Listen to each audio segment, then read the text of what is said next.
So last week on Forever Talking, we talked about Will Smith and we talked about some of the greatest comedy actors and movies of all time. And in that video, Jacob brought up that some of the greatest comedy movies that were made during our generation, mid-2000s, The Hangover came out in 2009, are the Hangover movies.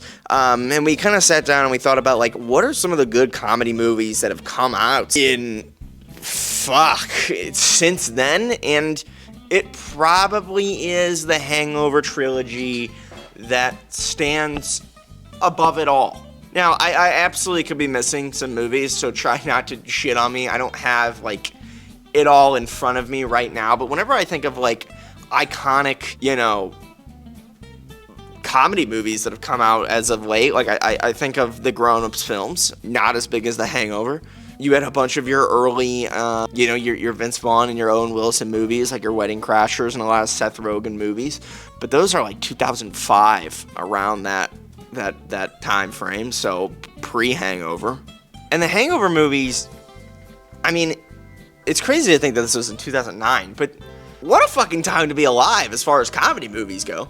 The Hangover really shot up massive careers for, obviously Bradley Cooper at the time was already an established actor. I don't believe Zach Galifianakis was nearly as big then as he is now. And Ed Helms especially wasn't, because I remember during that time it was when Ed Helms continuously left The Office to film Hangover movies and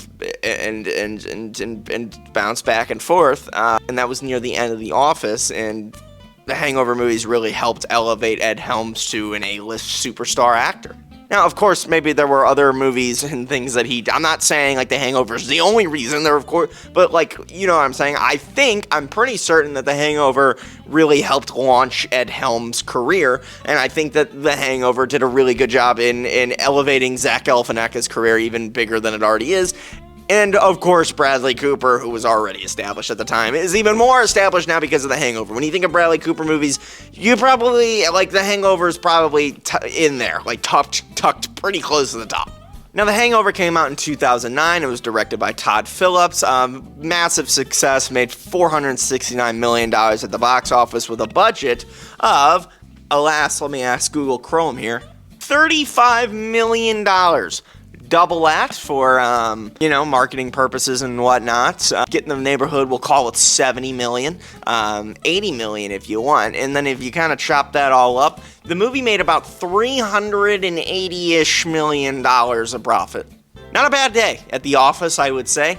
Now, The Hangover Part 1, we obviously know how this all goes. The Hangover Part 1, massive fan, critically acclaimed movie, 7.7 out of 10 on IMDb, 79% Rotten Tomatoes, 73 Metacritic, and then you kind of go over to The Hangover Part 2, which I remember being a pretty decent movie. It's 6.5 out of 10 on IMDb, 34 Rotten Tomatoes, so the critics did not like this one nearly as much, 4 out of 10 on Screen Rant, and then Hangover Part 3, which 21% on Rotten Tomatoes, 5.8 out of 10 on IMDb, 6 out of 10 on Screen Rant. But still, if you look at Google users, 63% of the people like this movie. So not nearly, they got worse as time went on. The original Hangover is a classic. That makes sense. A lot of people shit on and single out Hangover Part 3 a lot more than Hangover Part 2. But I feel like Hangover Part 3, as far as a fan success, of course, not nearly as good of a movie. I'm not going to sit here and tell you that Hangover Part 3 is as good of movies. But we've learned nowadays not to really listen to critically, fucking reviewed movies. They don't know what they're talking about. They're stupid. And a lot of the fans who went out and audiences who went out and watched this movie would probably tell you, yeah, it's not, as good as the other two, but it's not I wouldn't shit on it, you know what I'm saying? I'm not going back to really watch it, but if it's on the TV, I'll turn it on. I remember The Hangover Part 3 was on the TV often, and I would flick it on just because it still is that world. It still is those characters, and they're a lot of fun, and it's stupid. It's stupid fun. When I think of The Hangover, it's kind of crazy that thing really popped off the way that it did. Bradley Cooper's not really a massive comedy actor. He was great in this film. Zach Galifianakis, Alan, is one of the most, everybody, super iconic character. Stu losing the tooth and the Mike Tyson tattoo that he gets in the second one, iconic scenes. Mike Tyson's in this thing. It has a great setting in Las Vegas, Nevada. The Hangover movie is the main reason why I wanted to go to Las Vegas for my 21st birthday. If you know me at all, don't drink a lot, don't really do anything. I hate going out. I don't fuck with people that much, but I wanted to go take the family and head over to Las Vegas, Nevada for my 21st birthday. And you could totally see how a situation like this could happen, where you lose your friend on a roof after getting blacked out. 1,000,000%. Now, maybe don't steal a cop car and Mike Tyson might not knock you out and you're not going to get roofied, of course, but Las Vegas is quite literally Disney World for adults, and I feel like a setting for a movie like this, Las Vegas is like a perfect setting. And the second one, when they tried to go to Bangkok, didn't really, it didn't go as well, but Bangkok wasn't bad of a setting, and then Hangover Part 3, they literally went back to Las Vegas because it is, in a sense, a ginormous playground. Now, Todd Phillips, as of late, as far as directing this movie, did a fantastic job. Todd Phillips is getting his name kind of dragged through the dirt right now because of Joker 2, which I came on here and said I didn't think it was that bad of a movie. I got shit on for that as well. But he also did the original Joker. He did The Hangover Part 2, The Hangover Part 3. He did Old School, which you look at Old School and then you look at The Hangover and you're like, yeah, that makes sense. That totally checks out. That Hangover is the evolution of that. You kind of see where it comes from. He also did Road Trip. He did Due Date with, again, Zach Galifianakis and Robbie Downey Jr. You can see how that makes sense. And then he did War Dogs with Miles Teller and Jonah Hill. I actually like War Dogs. Maybe I'll make a video on War Dogs. Not a bad movie. And some of his earlier films, Starsky and Hutch.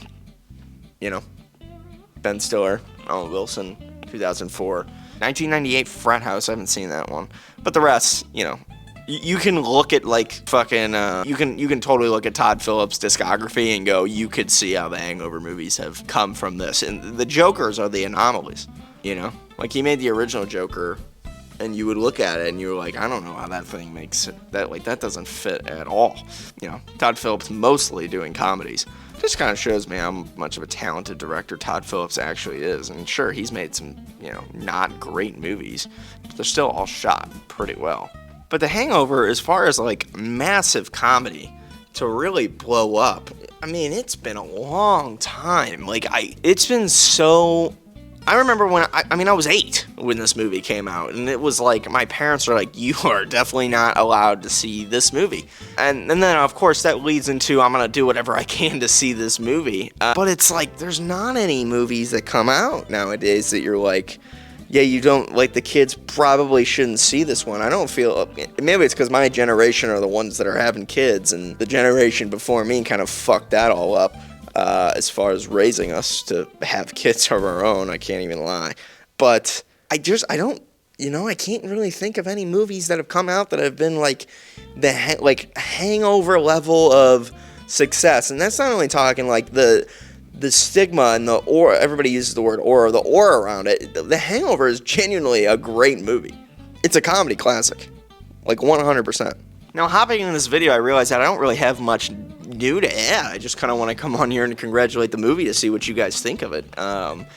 But like, do you think there should be a Hangover 4? I mean, obviously the Hangover movies got worse as they went along, but it's been a long time since the last one, and I feel like if the actors are down to do it, and Todd Phillips is down to do it, might be fun to revisit that world. I'm not really opposed to it. A lot of people love to leave old things alone, and the Hangover movies, I kind of get. But if they decided, hey, we're gonna do more Hangover movies, or that we're just going to do one more and bring back Bradley Cooper and Zach and Ed Helms to kind of fuck around in Vegas a little bit. Believable? No, but like if they said they were going to do it, I'd be like, all right, I'm cool. Don't reboot it. That's fucking stupid. Everybody's rebooting shit these days. But yeah, I wouldn't do that. I mean, I'm looking at this like Project X, We're the Millers. When did We're the Millers come out? 2013. Yeah, I mean, it's up there for sure. Surprised they never got a sequel to this one. We're the Millers was kind of up there as far as like movies that feel like The Hangover that have come out after The Hangover. But like a lot of comedy movies that come out today, like, you had your shitty like Rock and Kevin Hart movies and none of them are good. Once Upon a Time in Hollywood, but that's a Tarantino movie. That's an event more than anything else. Jason Bateman's dropped some bangers for sure.